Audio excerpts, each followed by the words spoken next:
इसको सॉल्व करिए और इसका उत्तर बताइए। ऑप्शंस मैं आपको दे देता हूँ, ठीक है? ऑप्शंस दे देता हूँ और इसको सॉल्व करिए। ये चार ऑप्शन मैंने आपको दे दिए हैं, अब आप इसका उत्तर बताइए जल्दी से। देखिए इक्वेशन क्या है, इक्वेशन ये है 9 - 3 + 1 डिवाइडेड बाय 6 मल्टीप्लाइड बाय 2। हमें इसको लिखना क्या है ये देखिए मेनली। तो 9, अब माइनस को क्या बोला जाता है, माइनस को क्या बोला जाता है, यहाँ पे पहले एक जगह पे लिख लो। देखो प्लस को हम क्या मानते हैं, मल्टीप्लाई, राइट। माइनस को हम क्या मानते हैं, प्लस। मल्टीप्लाई को क्या मान रहे हैं हम यहाँ पे, और इसको क्या मान रहे हैं, माइनस।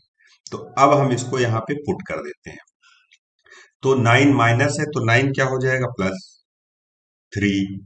और फिर है माइनस, तो माइनस को हम मानते हैं प्लस, डिवाइड को हम मानते हैं माइनस, और मल्टीप्लाई को क्या मानते हैं, डिवाइड। अब इसको हमें सॉल्व करना है।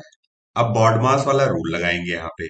तो कैसे सॉल्व होगा, कैसे सॉल्व होगा, देखिए 9 + 3, प्लस को मल्टीप्लाई मानते हैं ना, तो 3 × 3 हो गया, माइनस 2 को डिवाइड कर देंगे तो यहाँ पे कितना आएगा, 3।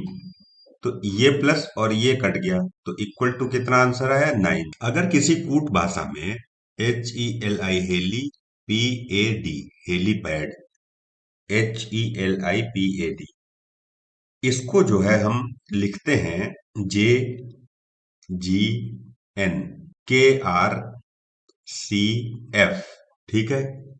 एक कूट भाषा में हेलीपैड को हम लिखते हैं JGNKRCF। तो इसी तरह से BYU को हम क्या लिखेंगे, ऑप्शंस हैं आपके ACE, FHJ, DWA, और डी ऑप्शन है KMO।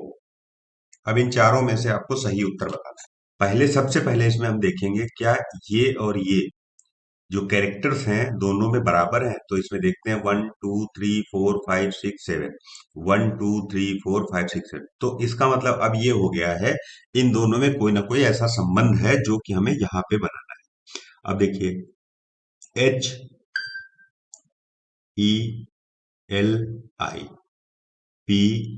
ये लिखा हमने, और इसी के नीचे लिख लो JGNKRCF, ठीक है। अब यहां पर हम देखते हैं तो H के बाद I के बाद J आता है, तो +1 कर दिया गया। E के बाद F आएगा, फिर G आ रहा है, LMN, JK, QR, ठीक है। A के बाद B फिर C, और D के बाद E फिर F। तो हम यहां लिखेंगे BUY। तो यहाँ B के बाद C छोड़ना है D, U के बाद W छोड़ना है X, और Y के बाद Z छोड़ना है A, सॉरी V छोड़ना है, U है यार, UV, यहाँ आएगा W। तो ये आंसर आ जाएगा DW। इसमें क्या है, यहाँ पे लिखा हुआ है एक श्रृंखला है, श्रृंखला मतलब डी नहीं बन पा रहा है मेरे से, हद हो गई यार। ये है D32 लिखा है, उसके बाद लिखा है यहाँ पे W34, ठीक है। उसके बाद लिखा होगा यहाँ पर बीच में क्वेश्चन मार्क, उसके बाद आ जाएगा I33, नहीं सॉरी L33, उसके बाद आएगा H30, E32, उसके बाद C29, और लास्ट है B31।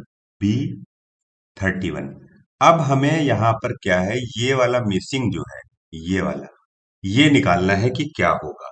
ए ऑप्शन है Q31, Q31, बी ऑप्शन है P33, सी ऑप्शन है Q31, नहीं O31, सॉरी O31, O31, ये तीन ऑप्शन है। चौथा मैं भी दे रहा हूं R32। इसमें श्रृंखला लिखी हुई है, ठीक। जैसे ये लिखा हुआ है D32, उसके बाद है W34, उसके बाद क्वेश्चन मार्क, उसके बाद है L 33, उसके बाद H 30, E 32, C 29 और B 31। अब आप इसको देख रहे होंगे तो यहाँ पर आपको कुछ डिफरेंस दिख रहा होगा। जैसे अगर इधर से आप इसको पढ़ना शुरू करेंगे, इधर से पढ़ना शुरू करिए, देखिए क्या हो रहा है। बी है, फिर सी है, तो मतलब एक, मतलब जीरो का गैप मान लें आप। फिर यहाँ पर डी और ई, मतलब डी का गैप है, डी का गैप मतलब एक माइनस हुआ। अब यहाँ पर दो माइनस हो गया, एफ और जी। अब यहाँ पर तीन माइनस हो गया, एच है ना, आई जे के -3 हो गया, एल हो गया। अब हम यहाँ पर -4 कर देंगे, एम एन ओ पी, ठीक है, -4। तो यहाँ पे आ जाएगा क्यू, तो ये हो गया क्यू। अब आगे डब्ल्यू और डी है। अब अंक कैसे आएंगे, ऐसे चल रहा है ये, 31 के बाद 32, 32 के बाद 33, 33 के बाद ये 34 हुआ है, ठीक है। और यहाँ क्या चल रहा है, 29 के बाद 30, 30 के बाद 31, 31 के बाद 32। तो यहाँ पर आएगा Q31। तो जिसने भी Q31 मतलब ए ऑप्शन लिया है वो बिल्कुल सही है।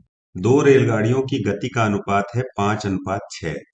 दूसरी रेलगाड़ी जो है वो 5 घंटे में 450 किलोमीटर की दूरी तय करती है। तो पहली की गति क्या है, पहली रेलगाड़ी की गति बतानी है आप। हम सीधा सा मान लेते हैं दोनों की स्पीड, ठीक है। 5 और 6 है, 5:6 है, तो हम मान लेंगे 5x/6x। पहली की स्पीड है 5x किलोमीटर और दूसरी की है 6x/आवर, ठीक है। 5 and 6 मान लिया। अब हमको निकालना कैसे है, चाल का फॉर्मूला क्या होता है, चाल बराबर जो दूरी है बटा समय, यही होता है, चाल बराबर दूरी बटा समय।